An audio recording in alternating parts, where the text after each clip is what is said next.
আসসালামু আলাইকুম ওয়া রাহমাতুল্লাহি ওয়া বারাকাতুহু। এই হুজুর কথা কন না গা, সে কথা আপনি ধন্তা মারতেন আপনি। ও এগুলো কথার সময় হুজুরকে মুখ লড়ে না, এমনি মুখ নেতার চরিত্র ফুলের মতো পবিত্র, নামাজ পড়ে না একক, গাঁজা খায় সাতক। কথা কন ভাই, একটু থামেন তো না। ওই ফ্যানটা আসছে, কিছু সাউন্ড হবে না তো। রসুল চালাচ্ছে সুদবিহীন নীতি, আর আমাকে দেশ সুদের কিস্তি চলিচ্ছে। কোন পাগল কয় জান্নাত দিবি আমাকে? দুনিয়াতে যদি বলা হয় কে কে জাহান্নামে যাবেন হাত তোলেন, হিন্দুরাও হাত তুলবে না, ওরাও জানে স্বর্গ আর নেতৃত্ব মেনে নিতে কি সমস্যা? জোরে বলেন সমস্যা। এই কোরআন হাদিস আমরা পড়ে দেখেছি, দুইটি বিষয় এই কোরআনের ভেতরে পাওয়া যায়। একটি হলো আল্লাহর আনুগত্য, আর একটি হলো রসুলের নেতৃত্ব।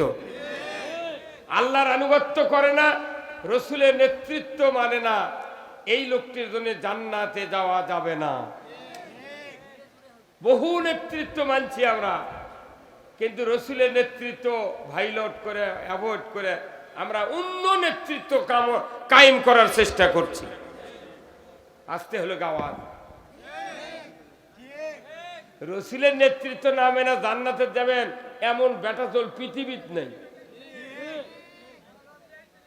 যদি যাওয়া যেত তাহলে কব্বরের মধ্যে শোয়ানোর সময় কি বলছেন আপনারা? বিসমিল্লাহ ওয়ালা মিল্লাতে রসুলিল্লাহ। হে আল্লাহ, তোমার নাম নেই মাইয়াতকে রসুলের দলে উঠে দিলাম। যেটা রসুলের দল তারই আবার নেতা রসুল নিজে, কথা ঠিক কিনা? রসুলের দলে উঠবেন কে? দুনিয়ার নেতৃত্ব নবীর নামে না, বাটাম ফাটাবি। রসুলের নেতৃত্ব দুনিয়ায় মানলেন না, কবরের ভিতরে রসুলের দলে ঢুকলেন। মরা মানুষ নবিলিয়া কি করবে? রসুলের নেতৃত্বের কথা বললে মানুষের ঈমান পরিপুষ্ট হবে, শক্তিশালী হবে। আপনি রসুলের নেতৃত্ব মানবেন না, আপনি আল্লাহকে ভালোবাসতে পারলেন না। আপনি রসুলের অনুসরণ করলেন না, আল্লাহর পক্ষ থেকে গুনাহ মাফ পাবেন না। ডাইরেক্ট আল্লাহ কোরআনে বলছেন, কুল ইন কুনতুম তুহিব্বুনাল্লাহ, আল্লাহু আকবার। নবী আপনি বলে দিন, আপনার উম্মতেরা যদি আমি আল্লাহ আমাকে ভালোবাসে তাহলে আপনার যেন অনুসরণ করে। ধরে কোন সুবহানাল্লাহ। কার অনুসরণ? আল্লাহর অনুসরণ।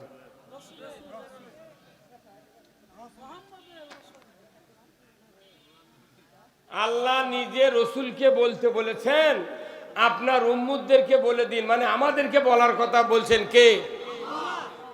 আল্লাহ বলছেন, নবী আপনার উম্মতকে বলে দিন, তারা যদি আমি আল্লাহ আমাকে ভালোবাসতে চায়, কাকে?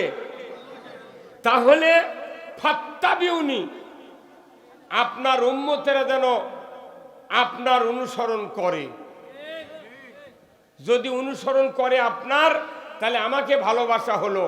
আর যখন আমাকে ভালোবাসবে তখন আমি আল্লাহ তাদেরকে ইহুবিবকুমুল্লাহ, আমিও তাদেরকে ভালোবাসবো। এটা কি খুশির খবর না? আল্লাহ ভালোবাসলে আল্লাহও ভালোবাসবে। আল্লাহ যাকে ভালোবাসবে তার ভাগ্যটা প্রসন্ন। ধরে বল ঠিক কিনা? শুধু কি ভালোবেসেই ক্ষান্ত হবেন?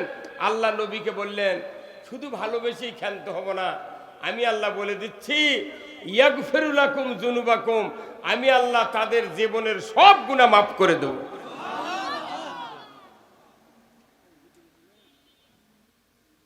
মস্ত বিপদ ফেলে দিলেন। আমি কি বলছিলাম? যে আল্লাহ যদি কেউ ভালোবাসতে চান তাহলে রসুলের অনুসরণ করতে হবে। কার কথা? গুনাহ যদি মাফ করে নিতে চান রসুলের অনুসরণ করতে হবে। কথা ঠিক কিনা? আপনি যদি জান্নাতে যেতে চান তাহলেও রসুলের অনুসরণ করতে হবে। তাহলে মেইন ফ্যাক্টর হলো রসুলের জীবন। এই হুজুরগুলো কথা কর না কেন? মেইন ফ্যাক্টর কি? রসুলের জীবন। রসুলের জীবন যার জীবনের সাথে মিল খাবে সেই ব্যক্তি যাবে জান্নাতে। রসুলের জীবনের অর্থনীতি, সমাজনীতি, রাজনীতি, পারিবারিক নীতি, যুদ্ধনীতি, ব্যবসার নীতি, বৈবাহিক নীতি, যত জীবনের নীতি আছে রসুলের জীবনের সাথে পুরাটা আমাদেরও জীবন ওই নীতিতে চালাতে হবে। রসুল চালাচ্ছে সুদবিহীন নীতি, আর আমাদের দেশে সুদের কিস্তি চলিচ্ছে। কোন পাগল কয় জান্নাত দিবি আমাকে? এত নেতৃত্ব আমরা মানি, রসুলের নেতৃত্বের কথা বললি কেউ কেউ মনে মনে কয় তাহলে হুজুর এখন রাজনীতি শুরু করলো। তুই রাজনীতি করবো, আমার করলে অসুবিধা কি? হ্যাঁ কথা বল না, তুই মানুষের আইন দিয়ে রাজনীতি করছু, আর আমরা আল্লাহর আইন দিয়ে রাজনীতি করতে চাই। আল্লাহর আইনের রাজনীতি ছাড়া জান্নাতে যাওয়া যাবে না। কেউ যদি জান্নাতে যেতে চায় রাজনীতি করে জান্নাতে যেতে হবে, কেউ যদি জাহান্নামে যেতে চায় রাজনীতি করে জাহান্নামে যেতে হবে। এখন বর্তমানে পৃথিবীতে মানুষের নেতৃত্বে মানুষগুলিকে ভালো বানানো হচ্ছে, মানুষের নেতৃত্বে মানুষগুলিকে খারাপ বানানো হচ্ছে। তাহলে এই নেতাকে যদি পরিণতি, লাস্ট পরিণতি কি হবে এটা কোরআনে আছে না নাই? হ্যাঁ, তাহলে আগে নেতাকে বোঝা লাগবে কোন লাইনে নেতৃত্ব দিতে হবে।